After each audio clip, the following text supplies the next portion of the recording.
Ravi was the kind of person who believed that happiness was like weather. Some days were sunny, others stormy, and there wasn't much he could do about it. He had a decent job, a decent apartment, and a decent group of friends. But decent wasn't enough. Every Monday felt like a mountain.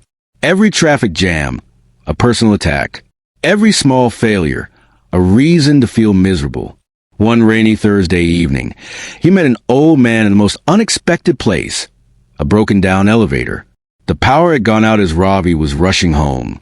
He muttered curses under his breath, annoyed that he'd left his umbrella behind, and doubly annoyed that the universe seemed to enjoy picking on him. Then, a chuckle echoed from the corner. Ravi squinted. Hello. An old man, probably in his 70s, sat on the floor of the elevator, munching on peanuts like he was on a picnic. What's so funny? Ravi asked, irritated. Oh, nothing, the old man said with a twinkle in his eye. Just thinking how perfect this moment is. Ravi frowned. Perfect? We're stuck in an elevator in the middle of a thunderstorm. Exactly, the old man said, as if it were the punchline to a great joke. Where else would you get to meet a complete stranger and share a story? Ravi raised an eyebrow. You want to tell me a story? Now. The man nodded. A story that changed my life. Might change yours too. Ravi sighed, realizing he wasn't going anywhere anytime soon. Fine. Go ahead. The old man began. Many years ago, I was like you, complaining, comparing, constantly chasing happiness but never catching it. One day, while I was traveling in Bhutan, I met a monk named Tashi. He had nothing, no phone, no money, not even shoes, but he smiled like he owned the sun. I asked him, "Why are you always smiling? Aren't you ever sad or angry or frustrated?" He looked at me and said, "Of course I am, but I don't live there." That line hit me. I don't live there. Tashi explained something I never forgot. He said emotions are visitors, not roommates. You can acknowledge them, even serve them tea, but don't let them unpack their bags and stay. From that day, I started a little experiment.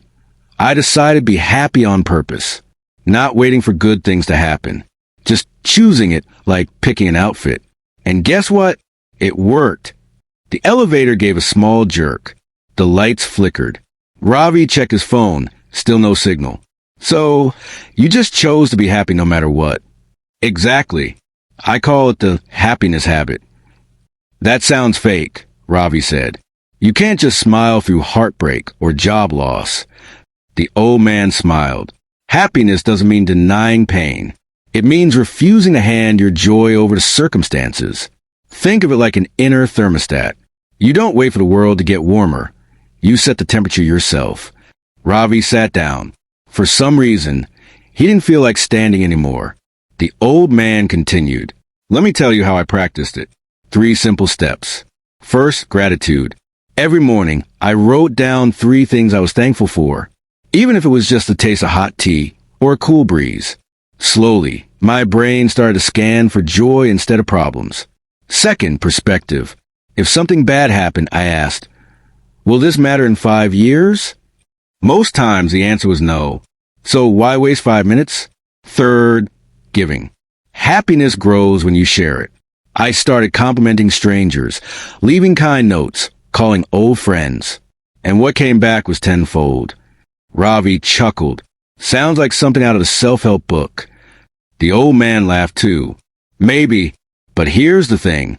People wait for happiness like it's a train they need a ticket for. But happiness is more like a bike. You hop on, start pedaling, and eventually you enjoy the ride. The elevator shuddered and began to move. The lights came fully back. Ravi stood up, brushing dust from his pants. The old man stood too, still smiling. As they reached the ground floor, Ravi turned to him. Thanks for the story. The man nodded. Don't thank me. Try it. Make happiness a habit. Then he walked off into the rain, without an umbrella, whistling. The next morning, Ravi woke up grumpy. It was Monday again, but he remembered the 3 things. He reached for his phone, but instead of doom scrolling, he grabbed a notebook and wrote, My bed is warm. I have a job to go to. Someone smiled at me yesterday. It felt silly, but also nice. On the way to work, he let someone merge in front of him. No big deal, but they waved in thanks. That felt good too. At lunch, he complimented a colleague's presentation. She looked surprised, then smiled. Thanks. I really needed that today. He stopped saying, I'll be happy when. Instead, he asked, how can I be happy now? A few months later, life threw a curveball. Ravi's promotion fell through. Then his girlfriend broke up with him. A double punch to the gut. He felt the sadness come, the weight in his chest, the bitterness in his throat. But this time, instead of spiraling, he paused. He let the sadness visit. He journaled. He cried, but he didn't stay there. He brewed a cup of tea and went for a walk. Not to forget, but to remember the things still right. A dog barked playfully from a window. A stranger held the door open. A child laughed behind him in line. Tiny threads of joy in a frayed moment. And he realized this was it. Happiness wasn't the absence of pain. It was the presence of meaning.